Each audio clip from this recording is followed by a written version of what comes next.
Hi my guys! For today's video, ay magluluto ako ng masarap na ulam. Yung ulam na mapapaaka sa sarap. Ang unang gagawin ay pakuluan ang karne hanggang sa lumambot ito, kasing lambot ng heart mo na handang tumulong sa kapwa-tao. Gumamit pala ako ng ribs ng baboy, kasi para sa akin mas masarap kumain na medyo may buto-buto, para maaliw sa pagsipsip. Mahilig kasi ako sumipsip. Ang susunod na gagawin, ay maglagay ng oil sa pan para naman dumulas ka. Ang spices po.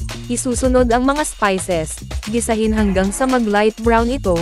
Masarap ang linuto kapag may maraming spices, kasi yan ay nagpapabango.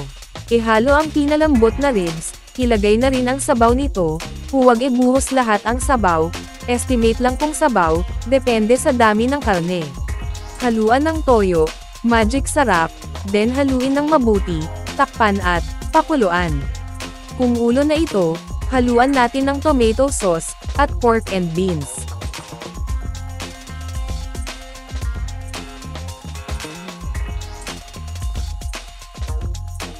Pagkatapos ay haluin ng mabuti hanggang sa sila ay mahihilo, takpan at hintayin na kumulo ulit.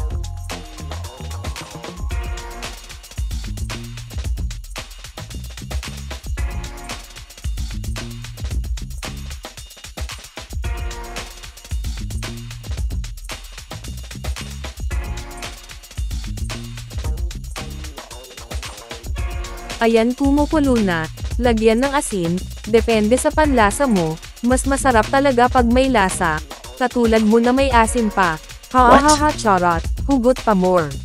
Of course, di dapat kalimutan sa last part, ang nagbibigay lapot, walang iba, kundi ang tinunaw na cornstarch, masarap kainin pag malapot, para hindi magasgas lalamunan mo, at tuloy-tuloy talaga ang paglunok.